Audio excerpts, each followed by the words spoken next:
اگر اللہ کی اجازت نہ ہو تو پھر جادو بھی اثر نہیں کرتا، تو بات پھر گھوم کے ادھر ہی چلی جاتی ہے اللہ کی طرف۔ تو ہمارا بھروسہ اور یقین اور ایمان اللہ پر ہونا چاہیے۔ باقی یہ چیزیں، ان سے احتیاط کیسے کرنی ہے اس کے لیے بھی ہمیں دعائیں سکھلائی گئی ہیں، ہمیں اعمال دیے گئے ہیں قرآن و سنت کے اندر، ہم ان کا اہتمام کرتے ہوئے ان چیزوں سے جو ہے اپنی جان چھڑا سکتے ہیں۔ دوسرا بھی آپ بتانے لگے تھے تو بات میں نے یہ پوچھ لی کہ پھر ایسے لوگ جو اس طرح کا کام کرتے ہیں ان کی آپ کیا پہچان بتائیں گے کہ کیسے پہچانا جائے کہ یار یہ بندہ واقعی میں اللہ والا ہے یا اللہ کے قریب ہے، کیا اس کی دعا میں اللہ نے اثر رکھا ہے یا نہیں رکھا، یا یہ جو بات، کیونکہ میں نے کتابوں میں پڑھا ہے کہ ایک ہوتا ہے جس کو کہا جاتا ہے دعا، ایک ہے جس کو کہا جاتا ہے کرامت، ایک ہے جس کو کہا جاتا ہے استدراج۔ اب کرامت، معونت، استدراج، اس کے معاملات میں پہچان نہیں پتہ ہے، یعنی کہ اگر تو کرامت ہے یا معونت ہے، مومن سے معونت ہے، اور جو اللہ کا ولی ہے یا اللہ کا قریب بندہ ہے تو اس سے کوئی کرامت اللہ ظاہر جب کرنا چاہے تو وہ کرتا ہے۔ تو اب یہ کیسے پتہ چلے کہ اس سے ظاہر ہو رہا ہے خرق عادت کام، یہ کام استدراج ہے، جادوگری ہے، یا واقعی میں اللہ کے اذن سے ہے؟ دیکھیے، اس حوالے سے علماء کرام نے ایک بات لکھی ہے، وہ یہ لکھی ہے کہ مولانا اشرف علی تھانوی رحمۃ اللہ علیہ نے یہ بات لکھی ہے کہ اگر کسی شخص کو آپ آسمان پہ اڑتا ہوا دیکھیں لیکن اس کی زندگی جو ہے وہ قرآن و سنت سے خالی ہے تو وہ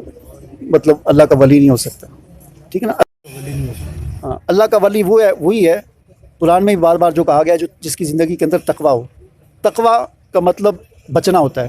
ڈر بھی ہوتا ہے، خوف بھی ہوتا ہے، لیکن بچنے سے مراد یہ ہے کہ برے کاموں سے اور نافرمانیوں سے بچنا۔ نیکی کرنا بھی نیکی ہے، لیکن نیکی کرنے سے بڑھ کر یہ چیز ہے کہ انسان برے اعمال سے بچے، ٹھیک ہے نا۔ ایک آدمی اگر صرف فرائض ہی ادا کرتا ہے، اپنے نماز فرائض، روزہ، زکوٰۃ، حج، فرائض ادا کرتا ہے، کوئی نفل شفل وہ نہیں پڑھتا،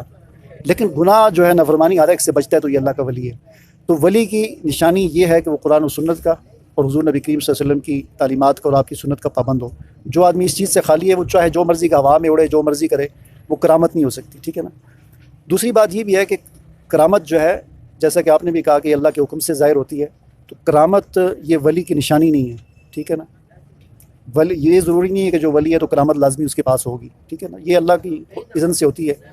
جس کے ہاتھ پر اللہ تعالیٰ چاہتے ہیں ظاہر کرتے ہیں۔ بلکہ معجزات کے بارے میں قرآن، آج بھی میں صبح درس دے رہا تھا، یہی بات آئی تھی کہ یہ معجزات آپ سے طلب کرتے ہیں، تو معجزہ جو ہے وہ اللہ تعالیٰ اپنی مرضی سے، اپنے حکم سے جب چاہتا ہے دکھاتا ہے، ٹھیک ہے نا۔ تو یہ یعنی نبی بھی اپنی مرضی سے معجزہ نہیں دکھا سکتا۔ تو یہ آپ سے کہتے ہیں کہ آپ پہاڑ کو سونے کا بنا دیں، حضور علیہ السلام کو مکے والے کہا کرتے تھے، ہم آپ کو تب مانیں گے آپ یہاں پر سارے صحرا میں باغ لگا دیں۔ اللہ تعالیٰ نے فرمایا کہ آپ ان لوگوں سے یوں کہیں کہ یہ میرے اختیار میں نہیں ہے، جب اللہ چاہتا ہے تو ہو جاتا ہے۔ تو یہ چیزیں اللہ کے حکم سے ہوتی ہیں۔ یہ کرامت جو ہے کسی ولی کی نشانی نہیں ہوتی۔ ولی کی نشانی یہی ہے کہ وہ کتنا قرآن و سنت، جو جتنا زیادہ قرآن و سنت پر عمل کرنے والا اور گناہوں سے اور نافرمانیوں سے بچنے والا، اتنا بڑا اللہ کا ولی ہے۔ تو ایسے لوگوں کا پھر کیا کیا جائے جو اس طرح سے مطلب ایسے لوگوں کے پاس جاتے ہیں کہ جناب بکرا صدقہ دے دیا، جناب یہ اپنا کیا کہتے ہیں جی اب یہ مرغا صدقہ دے دو، اس طرح کر دو، تو اس لوگوں سے بچنے کا کیا ذریعہ ہو سکتا ہے، یا ان لوگوں کی کس طرح سے پکڑ کی جا سکتی ہے، اس کا کیا طریقہ؟ ایک طریقہ کار تو اصل جو مسئلہ ہے نا امت مسلمہ کا، وہ جہالت ہے، یعنی قرآن سے دوری، قرآن و سنت سے دوری۔ تو جہاں پر جب علم آتا ہے نا، اندھیرا جو ہوتا ہے نا، روشنی آتی ہے تو اندھیرا خود چھٹ جاتا ہے، ختم ہو جاتا ہے۔ اسی طرح جہالت ایک اندھیرا ہے۔ آج کے مسلمان قرآن سے دور ہو چکے ہیں،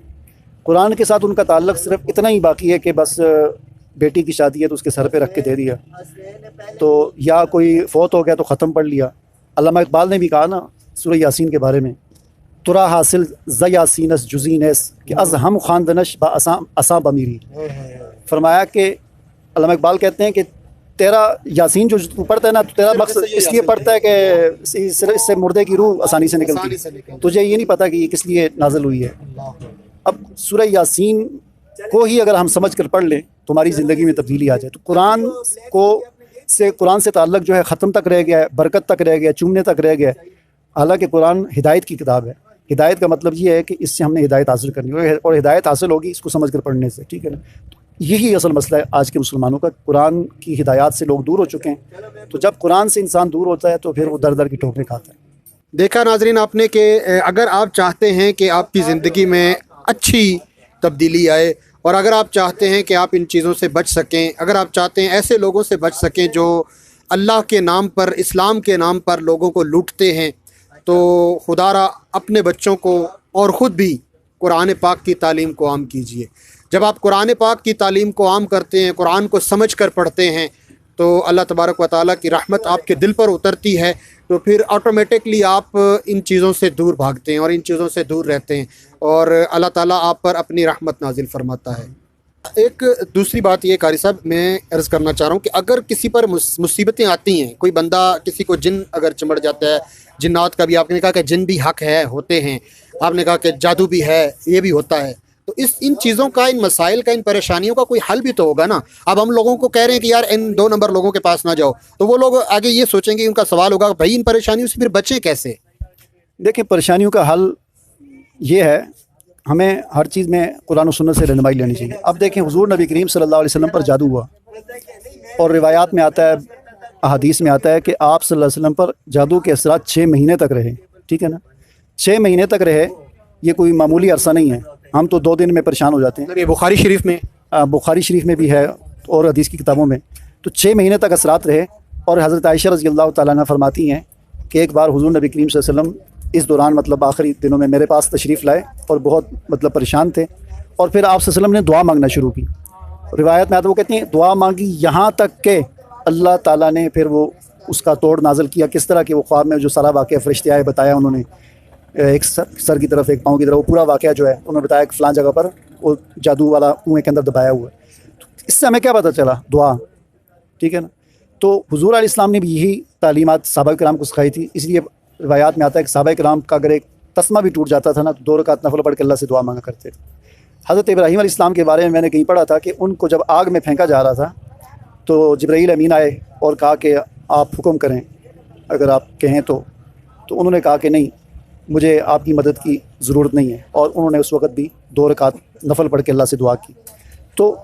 ہر پریشانی کا، ہر حل مسئلے کا حل یہی ہے کہ اسباب کے دائرے میں رہتے ہوئے یا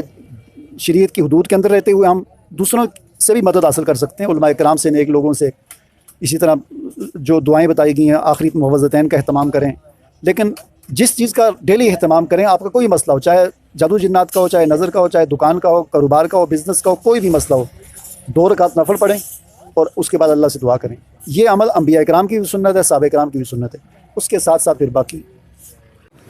اچھا قاری صاحب، علامہ صاحب آپ نے ایک جملہ استعمال کیا ابھی بولتے ہوئے، معوذتین کے بارے میں بہت لوگوں کو سمجھ نہیں آئی ہوگی کہ یہ کون سی ایسی 2 صورتیں ہیں، ان کا نام ذرا آپ اگر بتا دیں گے۔ معوذتین یہ قرآن کی جو آخری 2 صورتیں ہیں، قل اعوذ برب الفلق اور قل اعوذ برب الناس، ان کو کہا جاتا ہے۔ اور ایک اور لفظ بھی بولا جاتا ہے معوذات میں پھر 3 صورتیں ہیں، قل هو اللہ احد، آخری جو 3 صورتیں ہیں ان کو معوذات کہا جاتا ہے۔ حدیث میں آتا ہے کہ حضور علیہ السلام پر جب یہ جادو کا اثر ختم ہوا تھا، وہ فرشتوں نے بتایا تھا، اس وقت یہ آخری 2 صورتیں نازل ہوئی تھیں، اور ان کو پھر آپ نے پڑھا تھا، اور ان کو پڑھتے ہوئے اس کو سارا وہ جو جادو چیزیں تھیں اس کو پھاڑ کے پھینک دیا تھا، اور اس کے بعد اس کا آپ اتنا اہتمام کرتے تھے آخری 3 صورتوں کا کہ ساری زندگی اس کے بعد 3 دفعہ صبح پڑھتے تھے، 3 دفعہ شام کو پڑھ کے اپنے ہاتھوں پہ دم کر کے سر سے لے کر پاؤں تک پھیر دیا کرتے تھے ہاتھ، یہاں تک کہ جب آپ کے آخری زندگی کے آخری 5 دن جو آپ نے بخار میں اور بیماری کی حالت میں گزارے تھے، اور بہت یعنی نماز کے لیے جانا ہی مشکل تھا، تو اس کا اہتمام آپ نہیں کر سکے، تو حضرت عائشہ رضی اللہ تعالیٰ عنہ فرماتی ہیں ام المومنین کے چونکہ مجھے پتا تھا کہ آپ علیہ السلام ساری زندگی آپ کا یہ معمول رہا ہے، تو اب چونکہ آپ نہیں کر سکتے تھے تو میں نے کہا آپ کا ناغہ نہ ہو جائے، لہٰذا انہوں نے یہ پڑھ کے آخری 3-4 دن اپنے ہاتھوں پہ پھونک کر آپ علیہ السلام کی جسم پر پھیرا کرتی تھی۔ لہٰذا 3 دفعہ پڑھنے میں 1 منٹ 2 منٹ لگتے ہیں، تو صبح 3 دفعہ شام کو خود بھی پڑھیں، بچوں کو بھی سکھائیں، نہ نظر لگے گی، نہ کوئی جادو اثر کرے گا، نہ کوئی جنات، کچھ بھی نہیں ہوگا جو آدمی اس کا اہتمام کرتا ہے۔ تو یہ چھوٹی چھوٹی چیزیں، کوئی اتنا بڑا مسئلہ نہیں ہے۔ ٹھیک ہے ناظرین، ہم نے اگر پریشانیوں کے بارے میں ڈسکس کیا ہے، اور اس بارے میں ڈسکس کیا ہے کہ اس پریشانی میں مبتلا ہو کر لوگ غلط طرف جاتے ہیں، تو پھر ہمیں درست راستہ بھی پتہ ہونا چاہیے۔ تو اس درست راستے کا جو ہم نے ذکر کیا ساتھ ساتھ علامہ صاحب سے پوچھ کے، تو بات پھر وہی ہے کہ خود قرآن پڑھیں، قرآن سیکھیں، اپنے بچوں کو سکھائیں، اور خدا را قرآن سے استفادہ حاصل کریں۔ میرا نام سید عبدالوہاب شاہ ہے، اور میرے چینل کا نام ہے نقطہ گائیڈنس۔ جس طرح سے ویڈیو آج ہم ڈالنے جا رہے ہیں، تو اسی طرح کی بہت ساری رہنمائی آپ کو اس سے مل سکتی ہے، اور اس کو آپ شاہ جی کو بھی، ان کے چینل کو بھی سبسکرائب کیجئے، لائک اینڈ شیئر کیجئے، اور شاہ جی سے بھی عرض کرتے ہیں کہ یہ کہیں کہ ہمارے چینل کے بارے میں بھی۔ ہاں بالکل، ان کے چینل کو بھی جو ہے وہ سبسکرائب کریں، یہ مختلف موضوعات پر جو ہے لوگوں سے انٹرویو لیتے رہتے ہیں، اور معلوماتی جو ہے ویڈیوز ہوتی ہیں، اور مطلب اس سے آپ کی معلومات میں اضافہ ہوگا، آپ کی انفارمیشن میں جو ہے اضافہ ہوگا، تو لازماً ان کے چینل کو بھی سبسکرائب کریں۔